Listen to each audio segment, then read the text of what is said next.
Coefficient क्या है sir? Welcome sir, welcome welcome ji thank you sir. थोड़ा सा ऐसे हम रिकॉर्ड करते हैं ताकि चीजें समझ में आ जाएगी और दोबारा ठीक है जी सर, आपसे बेहतर मैं रिकॉर्डिंग करूंगा, don't worry. Very good thank you. तो शुरू करते हैं सर। और सेकंड डे का फर्स्ट रिपोर्ट जो हमें मिलने वाला है वो है gastro intestinal function analysis report card. तो समझिए सबसे पहले शब्दों को, और आपसे रिक्वेस्ट करता हूं कि प्लीज डायरी पेन लिख के बैठिए क्योंकि वर्ड समझना बहुत इंपॉर्टेंट है। और जो हमारे पास यहाँ पे पहला वर्ड आ रहा है वो आ रहा है गैस्ट्रो इंटेस्टाइनल। गैस्ट्रो मतलब पेट, गैस्ट्रो मतलब हमारा पेट, और इंटेस्टाइन मतलब आंतें। तो इस रिपोर्ट से हमें पता लगता है कि हमारे पेट और आंतों का स्वास्थ्य कैसा है। और इसके अंदर सबसे पहले जो हमें टेस्ट मिलता है वो मिलता है पेप्सिन सिक्रीशन कॉफिशिएंट। एक एक शब्द को पढ़िए ध्यान से। पेप्सिन सिक्रीशन कॉफिशिएंट, यानी ये टेस्ट हमें बताता है कि हमारा बॉडी के अंदर पेप्सिन का सिक्रीशन कितना अच्छा हो पा रहा है। पेप्सिन क्या है? पेप्सिन क्या होता है sir? R K Sharma ji, what is pepsin? Sir सुन पा रहे हैं?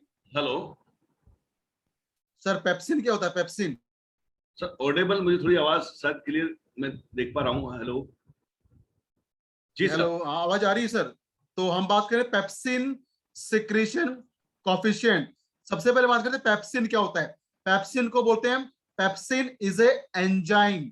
ये एक एंजाइम है और इसका काम होता है, इसको बोलते हैं प्रोटीन डाइजेस्टिंग एंजाइम। यानी हम जो भी खाना खाते हैं, चाहे ब्रेकफास्ट करें, लंच करें या हम करें डिनर, उस खाने के अंदर जो प्रोटीन पार्ट होता है, उस प्रोटीन को जो एंजाइम डाइजेस्ट करता है अच्छे से, वो कहलाता है पेप्सिन। पेप्सिन ये है प्रोटीन डाइजेस्टिंग एंजाइम। तो बहुत सिंपल सी बात है, अगर किसी का पेप्सिन सिक्रीशन कम हो जाए तो वो उसकी बॉडी में जो प्रोटीन जा रहा है वो उसको पूरा डाइजेस्ट नहीं कर पाएगा, क्योंकि ये प्रोटीन को डाइजेस्ट करने में हेल्प करता है। और जब ये कम हो जाएगा तो प्रोटीन प्रॉपरली डाइजेस्ट नहीं होगा। और जब हम बात करते हैं प्रोटीन का, अगर हमारे शरीर के अंदर प्रोटीन डाइजेशन कम हो जाए तो होता है एक प्रॉब्लम, बहुत कॉमन प्रॉब्लम। क्या होता है उसके बारे में बाद में बात करेंगे, लेकिन समझिए कि जब हम खाना खाते हैं, उस खाने के अंदर प्रोटीन जो होता है, उस प्रोटीन, वो प्रोटीन जब बॉडी में जाता है और उस पर एंजाइम काम करते हैं, तो प्रोटीन से टूट के बनता है अमीनो एसिड। प्रोटीन के टूटने से बनता है अमीनो एसिड। अगर हमारी बॉडी के अंदर जो प्रोटीन डाइजेस्टिंग एंजाइम है उनकी मात्रा अच्छी है, तो हमने प्रोटीन खाया और उससे टूट के बन जाएगा बॉडी के अंदर अमीनो एसिड, उससे हमारी बॉडी यूटिलाइज कर लेगी। लेकिन अगर हमारे शरीर के अंदर पेप्सिन सिक्रेशन कम है, पेप्सिन कम बनता है, तो जो प्रोटीन है वो प्रॉपरली डाइजेस्ट नहीं होगा, वो प्रॉपरली टूटेगा नहीं, और उस प्रोटीन से बन जाएगा एक अलग केमिकल जिसको बोलते हैं यूरिक एसिड। जब प्रोटीन डाइजेशन प्रॉपर होता है तो बन जाता है है क्या? अमीनो एसिड, लेकिन जब प्रोटीन डाइजेशन इम्प्रॉपर होता है तो अल्टीमेटली उससे जो चीजें बनती हैं वो बनती हैं यूरिक एसिड। तो अगर किसी का पेप्सिन सिक्रेशन कॉफिशिएंट कम है तो उसको यूरिक एसिड का प्रॉब्लम हो सकता है। उसके साथ साथ वो जो प्रोटीन खाएगा वो डाइजेस्ट नहीं होगा, उससे क्या होगा, उससे बॉडी के अंदर प्रोटीन डेफिशिएंसी भी हो सकती है। तो अगर किसी का पेप्सिन सिक्रेशन कॉफिशिएंट कम है, जैसे यहाँ पे थोड़ा सा कम आ रहा है, तो मतलब इनको क्या हो सकता है, इनको प्रोटीन को डाइजेस्ट करने में थोड़ा सा प्रॉब्लम फेस करना पड़ सकता है। उसके अलावा इनको यूरिक एसिड की संभावना भी थोड़ी सी हो सकती है। अब आता है दूसरा रिपोर्ट, वो है गैस्ट्रिक पेरिस्टालसिस फंक्शन कॉफिशिएंट। एक एक शब्द को समझिए। गैस्ट्रिक मतलब पेट, गैस्ट्रिक मतलब पेट, पेरिस्टालसिस मतलब खाने की मूवमेंट, यानी हमारे पेट के अंदर जो खाना है ऊपर से लेके नीचे वो किस स्पीड से चलता है, उसकी मूवमेंट की गति क्या है, that is called peristalsis. Function मतलब कैसे वो काम कर रहा है, कोएफिशिएंट मतलब मात्रा, यानी हमारे पेट के अंदर जो खाने की चलने की स्पीड है वो कैसी है। अगर हमारे पेट के अंदर खाना प्रॉपरली अच्छे से चलेगा तो उससे क्या होगा, उससे हमारा डाइजेशन अच्छा रहेगा। लेकिन अगर हमारे पेट के अंदर खाने की मूवमेंट कम हो जाएगी, मतलब लंबे समय तक हमारे पेट में खाना अटका रहेगा, और जब अटका रहेगा तो उससे क्या होगा, उससे डाइजेशन खराब होगा, गैस बन सकता है, एसिडिटी हो सकता है, कॉन्स्टिपेशन हो सकता है, और हमारा हाजमा भी खराब हो सकता है। यानी हमारे पेट के अंदर खाने की मूवमेंट कैसी है, ये टेस्ट हमें इसके बारे में बताता है। अगर गैस्ट्रिक पेरिस्टल्सिस मूवमेंट कम है तो डाइजेशन करने में लंबा समय लगेगा, उससे हमें गैस, एसिडिटी, कॉन्स्टिपेशन, कब्ज या पाइल्स हो सकता है। लेकिन अगर किसी का गैस्ट्रिक पेरिस्टल्सिस फंक्शन कोएफिशिएंट की वैल्यू ज्यादा आती है नॉर्मल से, तो इंडिकेट करता है कि उसकी पेट में जो खाने की मूवमेंट है, स्पीड है, वो बहुत ज्यादा है। और जब ज्यादा होगा तो क्या होगा, खाना प्रॉपरली हजम नहीं होगा, उसके अंदर जो न्यूट्रिएंट है पूरी बॉडी को मिल नहीं पाएंगे, उससे हम खाना तो खाएंगे फिर भी हमारी बॉडी में उसका पूरा इफेक्ट नहीं आएगा। और अगर पेट के अंदर खाने की मूवमेंट या स्पीड बहुत ज्यादा बढ़ जाए तो उससे हो सकता है लूज मोशन। तो अगर खाने की मूवमेंट बहुत ज्यादा है तो लूज मोशन या डायरिया हो सकता है, मूवमेंट कम है तो कॉन्स्टिपेशन या कब्ज हो सकता है। और दोनों केस में अप हो या डाउन हो तो क्या होगा, हमारा डाइजेशन खराब हो जाएगा, हमें गैस्ट्रिक प्रॉब्लम, गैस, एसिडिटी, ये संभावना भी हो सकती है। तीसरा आप पे जो रिपोर्ट आता है वो आता है गैस्ट्रिक एब्जॉर्प्शन फंक्शन कोएफिशिएंट, यानी पेट के अंदर जो खाना चल रहा है, कुछ खाना ऐसा होता है जो पेट में जम होता है, कुछ लिवर में, कुछ बड़ी आंत में, कुछ छोटी आंत में। तो पेट के अंदर जो खाना मेटाबोलाइज होता है, वो मेटाबोलाइज होने के बाद उस खाने के अंदर जो पोषक तत्व हैं वो कितना हमारा पेट एब्जॉर्ब कर पा रहा है, that is called gastric absorption function coefficient. यानी आपने बहुत बार सुना होगा, कुछ बच्चे, कुछ लोग ऐसे होते हैं जो खाना बहुत खाते हैं फिर भी खाना लगता नहीं है। क्यों नहीं लगता? क्योंकि उनका एब्जॉर्प्शन ठीक नहीं होता। तो अगर एब्जॉर्प्शन कम है तो क्या होगा, बॉडी के अंदर न्यूट्रिशनल डेफिशिएंसी हो सकती है। लेकिन एब्जॉर्प्शन बहुत ज्यादा हो जाए तो मतलब खाना हमें ज्यादा खाना पड़ेगा, उससे हमारी भूख बहुत ज्यादा बढ़ जाएगी, हमें ज्यादा इंटेक करना पड़ेगा फूड का। चौथा यहाँ पे जो रिपोर्ट मिलता है वो मिलता है स्मॉल इंटेस्टाइन पेरिस्टल्सिस फंक्शन कोएफिशिएंट। अब एक एक वर्ड को पकड़िए।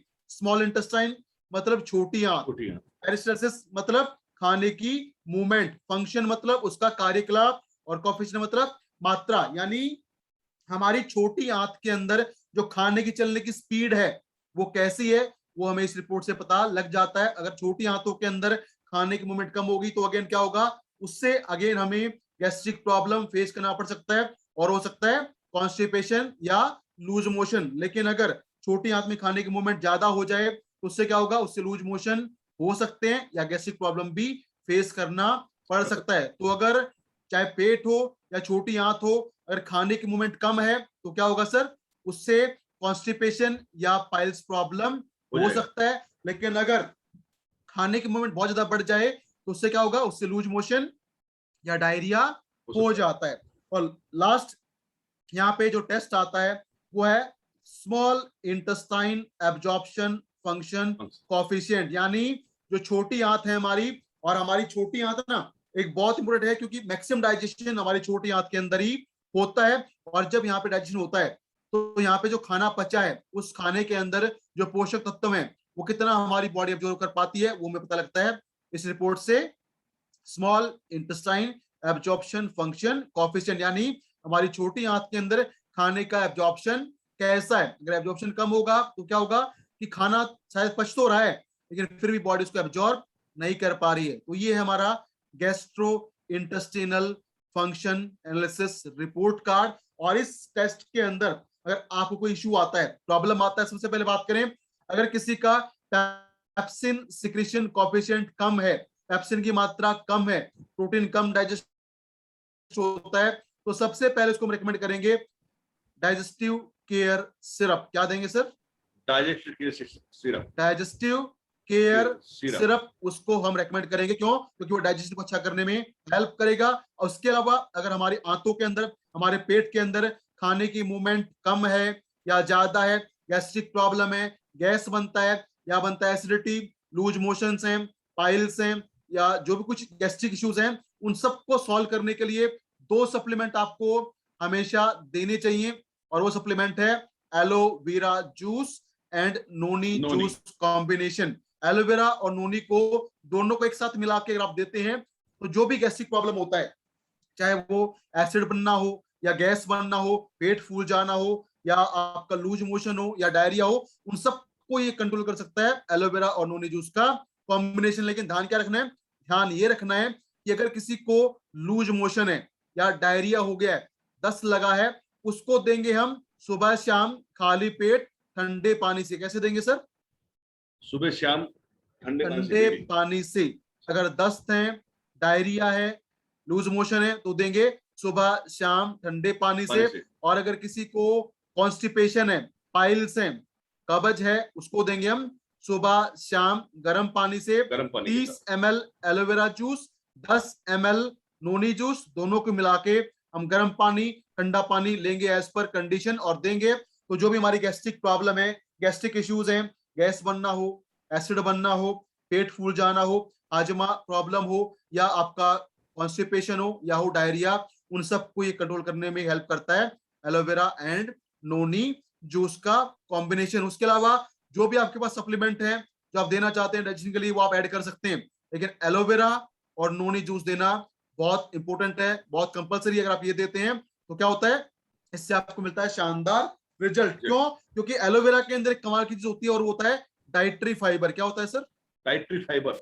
एलोवेरा के अंदर होते हैं डाइटरी फाइबर, यानी रेशा। वो क्या करता है, वो हमारी आंतों में पानी को पकड़े रखता है। उससे क्या होता है, अगर हम ठंडे पानी से पिएंगे तो उसको फूलने में ज्यादा समय लगेगा, यानी वो लंबे समय तक हमारे पेट में बना रहेगा। और जब बना रहेगा तो उससे क्या होगा, उससे जो लूज मोशन हो रहे हैं बार बार, वो अटक जाएंगे और हमारा डायरिया ठीक हो जाएगा। लेकिन अगर आप देते हैं गर्म पानी से तो क्या होगा, उससे गर्म पानी से दिया तो बहुत जल्दी डाइटरी फाइबर पानी को ऑब्जॉर्व करेंगे और फूल जाएंगे। और जब फूलेंगे तो क्या होगा, जो स्टूल पासिंग में, जो टॉयलेट करने में दिक्कत होता है, वो हमें नहीं होगा और हमारा स्टूल आसानी से पास ऑन होता रहेगा। और नोनी क्या करता है, नोनी का फंक्शन क्या है, नोनी हमारी सेल्स को एक्टिवेट करता है और जो भी हमारा गैस्ट्रिक एब्जॉर्प्शन या छोटी आंत में जो एब्जॉर्प्शन न्यूट्रिएंट का जो कम हो गया है, उसको बढ़ाने में हेल्प करता है नोनी जूस। तो ये noni juice, aloe vera juice compulsory है।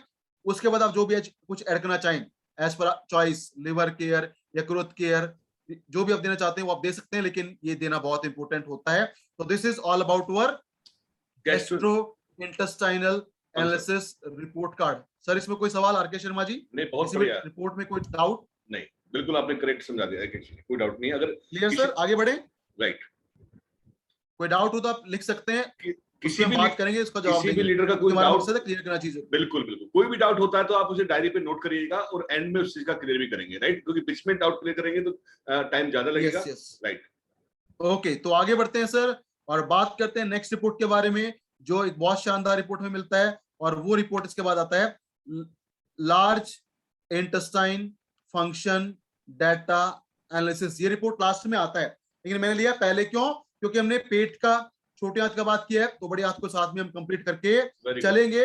बड़ी आंत का फंक्शन हमारा कैसा है, और इस रिपोर्ट में सबसे पहले हमें जो टेस्ट मिलता है वो मिलता है large intestine peristalsis function coefficient, यानी बड़ी आंत के अंदर खाने की मूवमेंट, खाने की स्पीड कैसी है। सेम बात रहेगा।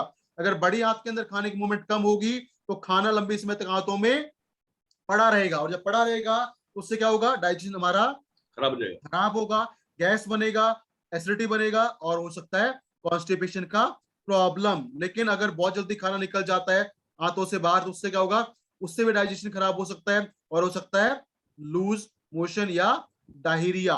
नेक्स्ट रिपोर्ट जो मिलता है यहाँ पे वो मिलता है colonic absorption coefficient. Colonic absorption coefficient, colonic बना है कोलोन से। कोलोन क्या है, हमारा जो एनएस होता है, एनएस के ऊपर एक हिस्सा होता है कोलोन, वो क्या करता है, उसके अंदर भी जो कुछ बच गया, पहले हमारे पेट ने, फिर छोटी आंत ने, फिर बड़ी आंत ने क्या किया, जो न्यूट्रिएंट बने उनको एब्जॉर्ब कर लिया। लेकिन उसके बाद भी कुछ न्यूट्रिएंट ऐसे होते हैं जो एब्जॉर्ब नहीं हो पाते, उनको एब्जॉर्ब करता है कोलोन। कौन करता है सर? कोलोन।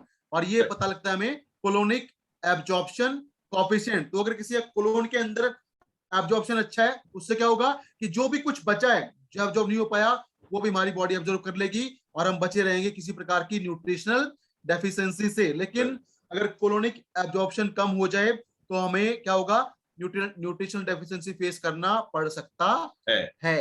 और नेक्स्ट जो यहाँ पे तीसरा रिपोर्ट है वो बहुत इंपॉर्टेंट है, और ये मैं कहूं सबसे इंपॉर्टेंट रिपोर्ट है, और ये है इंटेस्टाइनल बैक्टीरिया कोफिशिएंट। क्या है सर? इंटेस्टाइनल बैक्टीरिया इंटेस्टाइनल हाँ। Bacteria coefficient, Coefficient। यानी हमारी आंतों के अंदर बैक्टीरिया की मात्रा, बैक्टीरिया की संख्या कितनी है। क्यों? क्योंकि हमारी जो आंतें होती है ना, बड़ी आंतें पाए जाते हैं हेल्दी बैक्टीरिया। क्या होते हैं सर? हेल्दी बैक्टीरिया पाए जाते हैं। हमारी बड़ी आंत में होते हैं हेल्दी बैक्टीरिया, यानी स्वस्थ बैक्टीरिया जो हमें चाहिए। अगर हमारी बड़ी आंत के अंदर ये हेल्दी बैक्टीरिया कम हो जाए तो क्या होगा? उससे सबसे पहले हमारा डाइजेशन खराब हो जाएगा। क्यों? क्योंकि हमारी बड़ी आंत के अंदर जो बैक्टीरिया होते हैं ना, वो क्या करते हैं? वो करते हैं सिम्बायोटिक डाइजेशन। क्या करते हैं सर? Symbiotic digestion. सुना है सर कभी symbiotic digestion? Right sir. Symbiotic digestion, symbiotic मतलब एक ऐसा डाइजेशन जिसमें दो पार्टियों का, अगर दो लोगों की बात करें, कोई ऐसा काम जिसमें दोनों का फायदा हो, जिसमें दोनों का फायदा हो, that is called symbiotic association, यानी दोनों पार्टीज का फायदा। तो यहाँ पे क्या है? बैक्टीरियाज हैं और है हमारा डाइजेशन, हमारी बॉडी। तो ये बैक्टीरिया क्या करते हैं?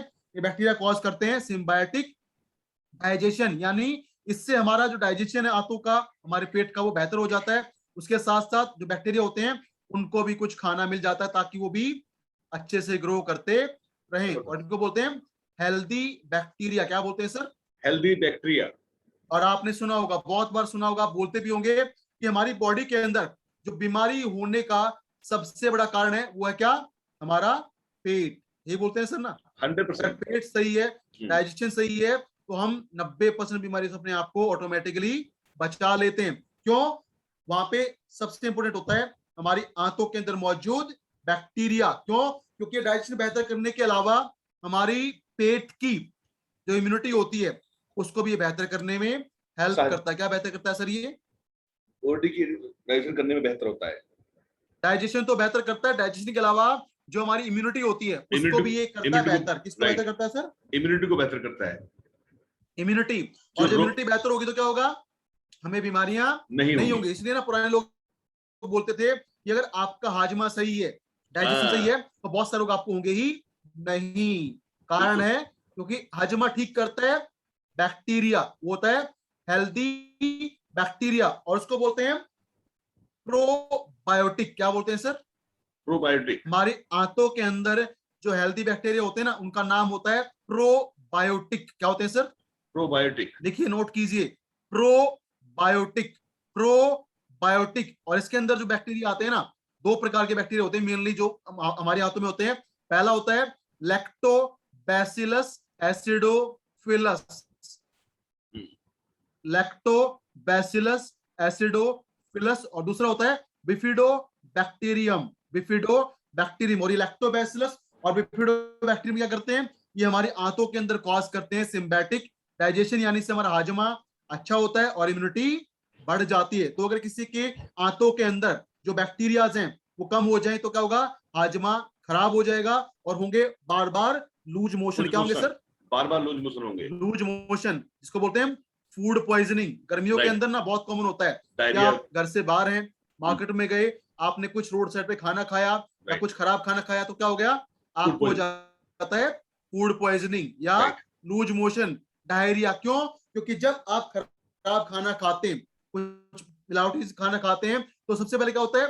जो हेल्दी बैक्टीरिया हमारे आंतों में होते हैं वो फ्लश आउट हो जाते हैं, वो बाहर निकल जाते हैं, और जो बाहर निकलते हैं तो हमारी आंतों में खाना टिकता नहीं है। आपने खाया, ऊपर से नीचे से निकल जाएगा। उसको रोकने के लिए चाहिए होता है हमें बैक्टीरिया, हमारी जो होता है बड़ी आंतों के अंदर। और ये जो बैक्टीरिया होते हैं इसको क्या बोलते हैं? इसको बोलते हैं प्रोबायोटिक।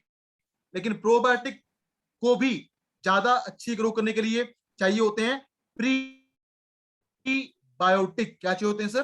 प्रोबायोटिक को अच्छे से ग्रो करने के लिए चाहिए होता है प्रीबायोटिक। और प्रीबायोटिक हमें मिलते हैं खिचड़ी से और दलिया से। कहां से मिलते हैं सर? दलिया, इसलिए बताया जाता है खिचड़ी और दलिया। और इसलिए आपने नोटिस किया होगा कि जब भी कोई इंसान बीमार होता है ना, उसको बोलते हैं खिचड़ी खाओ, दलिया खाओ, बोलते हैं सर ना, साबूदानी खीर खाओ। राइट। हाँ, रीजन क्या है? रीजन है क्योंकि इसमें साबूदाने में, खिचड़ी में, दलिया में होते हैं प्रीबायोटिक। क्या होते हैं? प्रीबायोटिक। प्रीबायोटिक, ये प्रीबायोटिक हमारी आंतों में जाते हैं और वहां पे जो बैक्टीरिया बचे हैं उनको, उनके लिए वो खाना होते हैं, और जब उनको खाना मिलता है उनकी जो संख्या है वो बढ़ जाती है, हमारी इम्यूनिटी बढ़ जाती है। उसके अलावा जो प्रोबायोटिक्स होते हैं ना वो पाए जाते हैं दही में। किसमें सर? दही में। दही। इसलिए दही को अगर बताया। किसी को आंतों में प्रॉब्लम है, लिवर इन्फेक्शन है, पेट में इन्फेक्शन है, तो आप उसको दीजिए खाने के लिए खिचड़ी, दलिया और दही। आप उसको देंगे तो नेचुरली प्रॉब्लम सोल्व होगा। उसके अलावा अगर बात करें सप्लीमेंट का, तो हमारे पास एक बहुत शानदार सप्लीमेंट है जिसके अंदर होते हैं प्रीबायोटिक। क्या होते हैं सर? प्रीबायोटिक। प्रीबायोटिक। पता है कौन सा है सर? हमारे पास एक सप्लीमेंट है जिसका नाम है करक्यूमिन कैप्सूल। क्या है right, sir? Curcumin capsule. Curcumin capsule. Curcumin के अंदर पाए जाते हैं प्रीबायोटिक। जब करक्यूमिन लेते हैं तो उससे हमारी आंतों के अंदर जो बैक्टीरिया होते हैं उनकी ग्रोथ बढ़ जाती है, हमारी इम्यूनिटी बढ़ जाती है और इन्फेक्शन हमें नहीं होता, फूड पॉइजनिंग, डायरिया नहीं होता और हम स्वस्थ रहते हैं, हमारी इम्यूनिटी भी बढ़ जाती है। और लास्ट में यहाँ पे जो रिपोर्ट आता है वो आता है इंट्रा ल्यूमिनल प्रेशर कॉफिशिएंट। क्या है sir? Intra luminal pressure coefficient. शब्द पकड़िए एक एक। सबसे पहले इंट्रा। इंट्रा मतलब किसी चीज के अंदर, किसी चीज के अंदर। किसके अंदर? ल्यूमन के अंदर। ल्यूमन तो हमारे डाइजेशन का लास्ट पार्ट है। उस ल्यूमन के अंदर जो प्रेशर है खाने का वो कैसा है? अगर ल्यूमन के अंदर प्रेशर अच्छा रहेगा, नॉर्मल रहेगा, तो हमारा डाइजेशन या स्टूल पासिंग इजी होगा। लेकिन अगर ल्यूमन के अंदर प्रेशर कम है तो स्टूल को पास करने में बहुत सारा दिक्कत हमें फेस करना पड़ेगा। इससे क्या होगा? इससे कॉन्स्टिपेशन या कब्ज प्रॉब्लम इसको बोलते हैं या पाइल्स हो सकता है। लेकिन अगर इंट्रा ल्यूमिनल प्रेशर बहुत ज्यादा हो जाए तो इससे हो सकता है लूज मोशन या डायरिया। Clear sir? बिल्कुल क्लियर। तो ये हमारा large intestine function report card. और इसको ठीक करना है तो हमारे पास खिचड़ी आती है, दलिया आता है, वो खाइए, दही खाइए और साथ में आप लीजिए सप्लीमेंट करक्यूमिन, एलोवेरा और नोनी। ये वो सप्लीमेंट हैं जो हमारी पेट को, आंतों को, चाहे छोटी आंत तो बड़ी आंतों को हेल्दी बने में सपोर्ट करते हैं। तो यहाँ पे एक्स्ट्रा क्या बताया हमने? यहाँ पे एक्स्ट्रा हमने ऐड किया है करक्यूमिन और खाने के अंदर खिचड़ी, दलिया और दही, ताकि आपका पेट का डाइजेशन, पेट की इम्यूनिटी या बैक्टीरिया हेल्दी रहे और आपको प्रॉब्लम फेस करना ना पड़े। Clear sir? कोई सवाल आर के शर्मा जी? गजब। लास्ट में करेंगे, लास्ट में करेंगे सर। Okay, thank you. आगे बढ़े सर फिर। बिल्कुल। ओके, तो आगे बढ़ते हैं और नेक्स्ट रिपोर्ट जो हमें मिलता है यहाँ पे वो मिलता है liver function report card. Liver function report card. और सबसे पहले बात करें लिवर का। लिवर क्या है? लिवर है हमारी बॉडी का सेकंड लार्जेस्ट ऑर्गन। क्या है sir? Liver second largest organ, यानी हमारी बॉडी का सबसे बड़ा नहीं, दूसरे नंबर पे सबसे बड़ा ऑर्गन है लिवर। लेकिन हम क्या सुनते हैं, क्या बोलते हैं कि लिवर सबसे बड़ा ऑर्गन होता है। लिवर सबसे बड़ा ऑर्गन नहीं होता, इसका नंबर आता है सेकंड। नंबर वन जो होता है ना ऑर्गन, जाना चाहेंगे सर कौन होता है नंबर वन? हार्ट नहीं, नंबर वन होता है हमारी skin. Number one is skin. Skin हमारा सबसे बड़ा ऑर्गन है। उसके बाद नंबर आता है लिवर का। और लिवर क्या करता है? लिवर हमारा एक बहुत इंटीग्रल पार्ट है जो डाइजेशन को बेहतर करता है, एनर्जी को बनाने में हेल्प करता है और बॉडी के अंदर जो गंदगी बच जाती है उस गंदगी को बाहर निकालने में हेल्प करता है लिवर। और लिवर काम करता है लगातार 24 घंटा। कितना घंटा सर? 24 घंटे। 24 घंटे या तो डाइजेशन करेगा या जो गंदगी हमारे बॉडी के अंदर बन रहा है उसको बाहर निकालने में ये हेल्प करेगा। लेकिन प्रॉब्लम क्या है ना कि आज के समय हमारा लाइफस्टाइल, हमारा खान पान खराब हो रहा है। उससे क्या हो रहा है? हमारे लिवर पे एक्स्ट्रा प्रेशर पड़ रहा है। उससे क्या होता है? उससे लिवर का जो परफॉर्मेंस है, कार्य क्षमता है, वो थोड़ी सी कम हो जाती है। तो अगर हम बात करें लिवर का या किडनी का, तो आज के समय अगर लिवर को और किडनी को हेल्दी रखना है ना, तो बहुत सिंपल तरीका है कि हमें पानी की मात्रा को बढ़ाना पड़ेगा। अगर हम पानी ज्यादा पिएंगे तो हमारा लिवर और किडनी ऑटोमेटिकली हेल्दी बना रहेगा। क्यों? क्योंकि दोनों का काम है बॉडी से गंदगी को बाहर निकालना। और जब पानी ज्यादा पिएंगे तो क्या होगा? जो गंदगी है वो हमारे लिवर पे, किडनी पे प्रेशर कम डाल पाएगी, हमारा लिवर किडनी हेल्दी बना रहेगा। लेकिन हम बात करें लिवर का, और लिवर क्या है? Second largest organ. और यहाँ पे इस लिवर रिपोर्ट के अंदर जो हमें टेस्ट मिलते हैं ना, सबसे पहला टेस्ट है प्रोटीन मेटाबॉलिज्म। क्या है सर? Protein metabolism. और ये प्रोटीन मेटाबॉलिज्म ना, इसको समझिए, कड़ी को समझिए, ये जुड़ा होता है हमारे पेप्सिन सिक्रीशन से। किससे जुड़ा होता है सर ये? पेप्सिन सिक्रेशन से, जो एंजाइम होता है उससे जुड़ा होता है। हाँ, एंजाइम, जो प्रोटीन को हजम करने वाला एंजाइम है। तो अगर किसी का पेप्सिन सिक्रेशन कम होगा तो ऑटोमेटिकली क्या होगा, प्रोटीन मेटाबॉलिज्म भी कम हो जाएगा। यहाँ पे देखिए, प्रोटीन मेटाबॉलिज्म क्या है, बहुत ज्यादा कम है। अगर कम है तो क्या होगा, यानी बॉडी प्रोटीन तो जा रहा है लेकिन बॉडी उसको प्रॉपर्ली मेटाबोलाइज नहीं कर पा रही है। उससे क्या होगा, उससे अमीनो एसिड कम बनेगा और ज्यादा बनेगा क्या, यूरिक एसिड, और इससे में जॉइंट पेन हो सकता है। प्लस हमारी बॉडी में जब अमीनो एसिड नहीं बनेगा तो क्या होगा, हमारी बॉडी का जो रिस्ट्रक्चरिंग है या जो रीजनरेशन है वो भी प्रभावित हो जाएगा। यानी बॉडी के अंदर हो जाएगा एक प्रॉब्लम, और जिसको इस प्रॉब्लम को बोलते हैं पीईएम। क्या बोलते हैं सर? पीईएम। सुना है सर पीईएम? नहीं सर, बताइए। तो पीएम होता है ना, मोस्टली ये होता है बच्चों के अंदर, जी। जो होते हैं बच्चे 6 से लेकर 15 साल के, उनमें पाया जाता है पीईएम, प्रोटीन एनर्जी माल न्यूट्रिशन। प्रोटीन एनर्जी माल न्यूट्रिशन, यानी प्रोटीन की उनके अंदर कमी हो जाती है। क्यों? क्योंकि प्रोटीन खाते तो हैं लेकिन वो प्रोटीन प्रॉपर्ली मेटाबोलाइज नहीं हो पाता, और उससे बन जाता है बॉडी के अंदर यूरिक एसिड का लेवल भी बढ़ जाता है। नेक्स्ट जो यहाँ पे हमें रिपोर्ट मिलता है वो है एनर्जी प्रोडक्शन फंक्शन। क्यों? क्योंकि मैंने बात किया था कि लिवर एक वो ऑर्गन है जो हमारे डाइजेशन को अच्छा करने में बहुत इंपॉर्टेंट रोल प्ले करता है। तो हम बात करें डाइजेशन का, तो लिवर के अंदर जिस चीज का डाइजेशन होता है वो क्या होता है सर? लिवर किसको पचाता है लीवर? आर के शर्मा जी? हाँ बिल्कुल, भोजन को पचाता है आपकी, जो आपकी बहुत सारी चीजें। भोजन के किस हिस्से को? हेलो सर, भोजन के किस हिस्से को पचाता है ये? लिवर पचाता है सिर्फ एक चीज को, और वो चीज है फैट। क्या होता है सर? फैट। फैट। हम जो भी ऑयल खाते हैं या घी खाते हैं उसको पचाने की जिम्मेदारी होती है लीवर का। और फैट से, चाहे वो घी हो या तेल हो, फैट से हमें मिलता है बहुत ज्यादा कैलोरी। क्या मिलता है? कैलोरीज। कैलोरी मतलब एनर्जी। देखिए साइंस में ऐसा बोलते हैं, अगर आपने खाया है 1 ग्राम कार्बोहाइड्रेट या 1 ग्राम प्रोटीन तो आपको कैलोरी मिलेगा 4 कैलोरी। कितना मिलेगा सर? 4 कैलोरी। 4। 1 ग्राम कार्बोहाइड्रेट 1 ग्राम प्रोटीन आपको देगा 4 किलो कैलोरीज। लेकिन अगर आपने कंज्यूम किया है 1 ग्राम फैट या घी या तेल तो आपको मिलेगा 9 कैलोरी। कितना कैलोरी मिलेगा सर? 9 कैलोरीज। राइट। यानी जो फैट होता है ना उसके अंदर प्रोटीन से और कार्ब से लगभग 2 गुना ज्यादा एनर्जी या कैलोरी होती है। और फैट पचती कहां पे?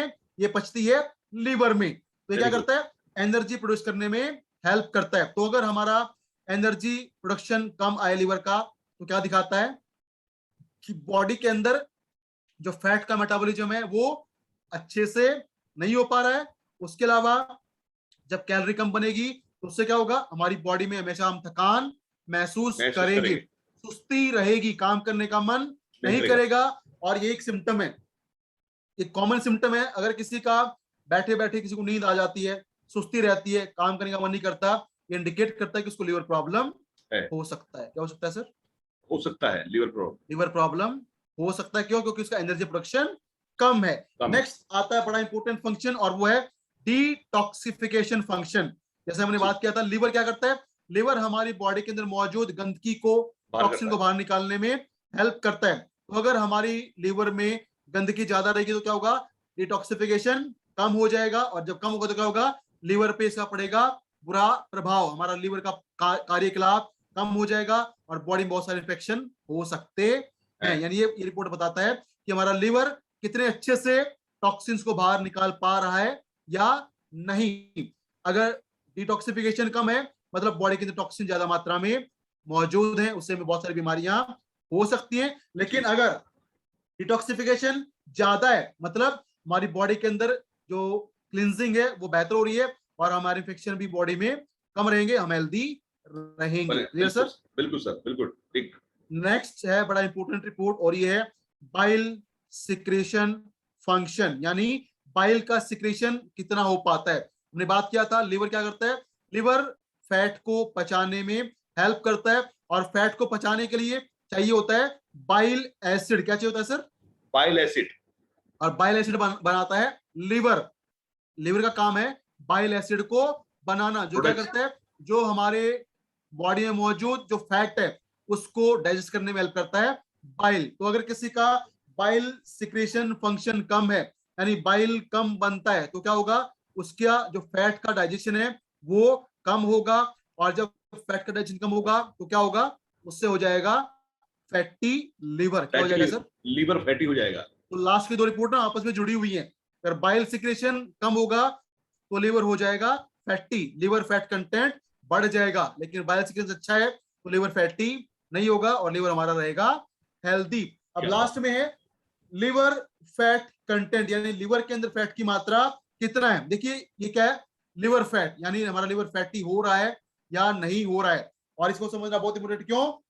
क्योंकि हमारा जो खान पान है, हम जंक फूड ज्यादा खाते हैं, तला हुआ खाना ज्यादा खाते हैं, और उसको पचाने के लिए अगर हमारे लिवर प्रॉपर मात्रा में बाइल ना बने तो क्या होगा, वो खाना अच्छे से डाइजेस्ट नहीं होगा, उसका जो ऑयल कंटेंट है वो हजम नहीं होगा। उससे क्या होगा, वो ऑयल कंटेंट हमारे लिवर में जमना शुरू होगा, और उससे क्या होगा, हमारा लिवर का जो साइज है वो बढ़ना स्टार्ट हो जाएगा। और लिवर के साइज को बढ़ने को हम बोलते हैं फैटी लिवर। क्या बोलते हैं sir? Fatty liver. Liver size का बढ़ जाना कहलाता है फैटी लिवर। और फैटी लिवर क्या है? फैटी लिवर प्रॉब्लम नहीं है, ये शुरुआत है। अगर आपने, मैंने, किसी ने भी फैटी लिवर जब हो रहा है और उस समय पर अपने लिवर की देखभाल नहीं किया, उसकी केयर नहीं किया, तो ये प्रॉब्लम बढ़ता रहेगा, बढ़ता रहेगा, और बढ़ते बढ़ते ये बन जाएगा लिवर सिरोसिस। क्या बन जाएगा? Liver cirrhosis. Liver cirrhosis. अब लिवर सिरोसिस में क्या होता है, बहुत सारी प्रॉब्लम हो जाती है, लिवर सड़ जाता है, खराब हो जाता है। लेकिन फिर भी कुछ लोग ऐसे होते हैं जो क्या करते हैं, लगातार इसको करते हैं नेग्लेक्ट, और इस पे ध्यान नहीं देते।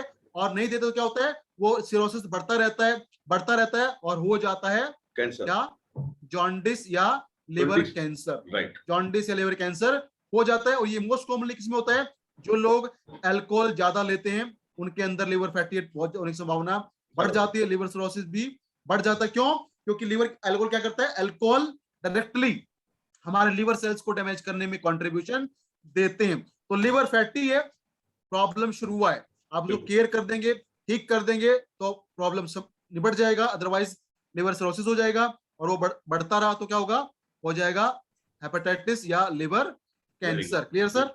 बिल्कुल क्लियर, बिल्कुल।